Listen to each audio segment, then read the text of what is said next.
So hi guys, how's the new year doing for you guys? So this is the first video of the year, and I decided to run a few tests with Minecraft 1.17, which is on the snapshots for now. You can see the version I'm running now, 20W51A at the moment, and well, I have two projects to show you guys basically today. So look at this nice interface.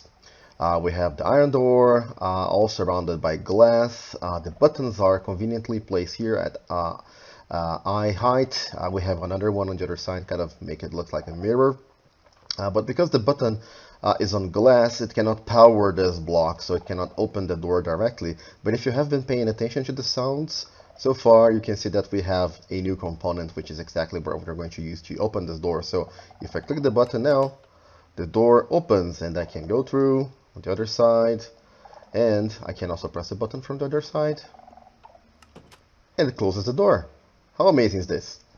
I also made another variant, which is kind of a smart door. So what happens in this case is, in order to get in, you need to click the button, but once you go through the door, it automatically closes behind you.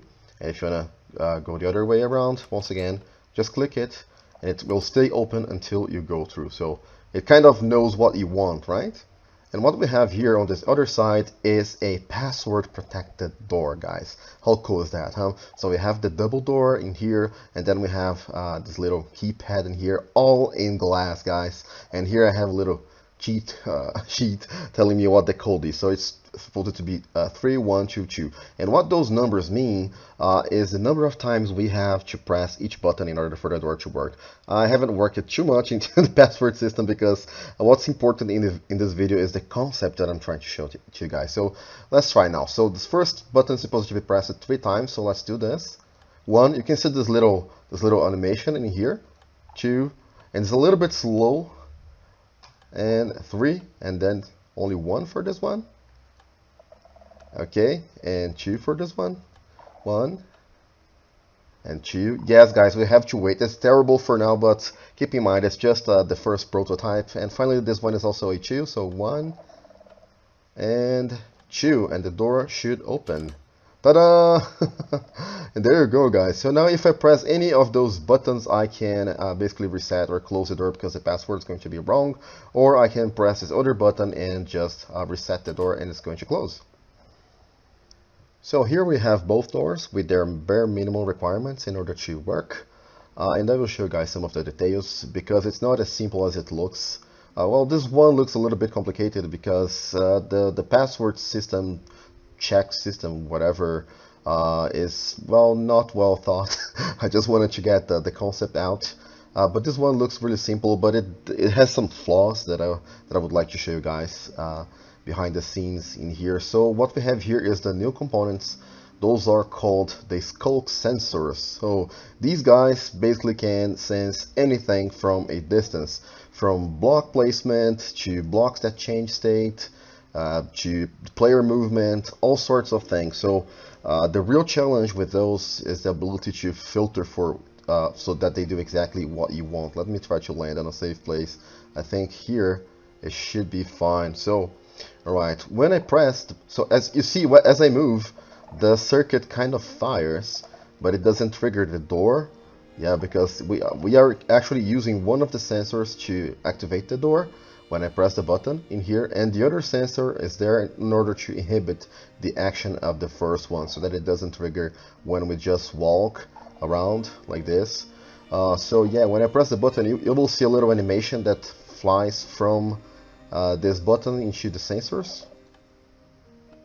Well, we kind of have to wait for the sensors to quiet down, see, because they just detected me. So now, see, this little animation, and now the system is done. So what I'm doing here is when the button detects it, this guy is going to emit a signal, or a strong signal. When I press the button, it's going to be a signal strength level 11 coming out of this comparator, and when the button gets unpressed, if I can call it that, then there is a signal strength of level 10 coming out of here. Here I have a dispenser, and inside the bucket, what I have is, let me try and press the button again. What I have in here is powder snow bucket. So this is a super compact flip-flop that we can do, because when the bucket is filled, we have a signal strength of 2 in here, and when the bucket is emptied, it stacks up to 16, and then we have a signal strength of level 1 in here. And then here we're using the target block just to redirect the signal so we can make it a little bit more compact, and then connecting this direct to the door. And yeah, so basically on this side, there's a different option that I can show you guys. Like if I break this guy in here, it will start operating in the same way that I showed you guys, where I was able to activate the door with the button click from one side, but once I move, then the door closes, because now there's not a secondary Skulk sensor to inhibit this guy in here. But it also doesn't filter for other things. So if I land here, for instance, the door is probably going to open, or if I jump around here, something like this. So see, the door also fires if I jump. So yeah, not a very good system. So yeah, the idea here is that you have to do the correct subtraction here, because these guys, they see everything you do, and sometimes it's useful to use wool blocks so that you can cover them, because they cannot get signals from wool blocks. So this would be useful so that it doesn't see you coming from this direction at least, or this. You can cover this side probably as well without interfering with the machine, so that it only sees this button in here. So now if I maybe it will see me if I jump around here. Yeah, it can still see me. But yeah, you have to coordinate those things, because as I told you guys, these new Skulk sensors are amazing, but you have to filter for everything. They are very noisy. They capture pretty much everything that you do. And on this side, you should not care about this circuit here. It's not even good redstone, to be honest. The most important thing here is what it did in order to interpret this little keypad in here, which is this little setup in here. So as you can see, I am using 4 Skulk sensors in here, and then I decode the signal strengths into this line in here for these 2, and then I go around, and this works pretty much like a subtraction in here, and then I merge the signals in here, and then I send the signal to the decoder and password checking thing. And what these will do is, notice once again that I am making use of the wool blocks, so that the Skulk sensors cannot see what they're not supposed to see. The only thing they can see are these buttons in here. See, where the target blocks are, they're perfectly aligned in there, so they can only see these buttons in here.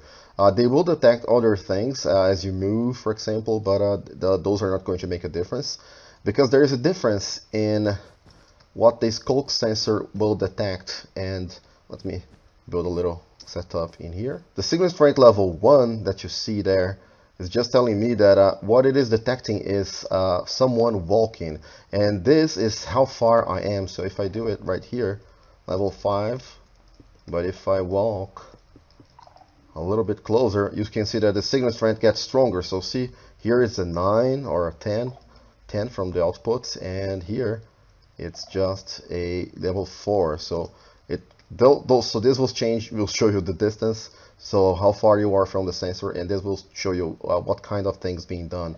Let's try to do this for now. So it will detect when I land. So if I jump now, see, it outputs a 5. So if I press a button, let me get a button in here. I just placed a block, so placing a block is a 12. Pressing a button is actually 11. And when the button gets unpressed, let's try this. So unpressed, it's going to be a 10. See? So it detects the kind of thing that's being done and how far it is from the sensor. So there's a lot of noise being output from these guys that we have to filter in order to use those correctly. But I think that this is pretty amazing that we can now have like this glass panel in here with the buttons and things like that. And those are just 2 simple examples. I have been playing around with these for a while now. I spent my whole day yesterday playing around with these guys, and hopefully you guys will get some more ideas that we can share. Yeah, we can share ideas on Twitter, by the way. You can follow me on Twitter. There's a link in the video description. That's going to be it for this video, guys. So thank you very much for watching, and hopefully I will see you soon. Goodbye.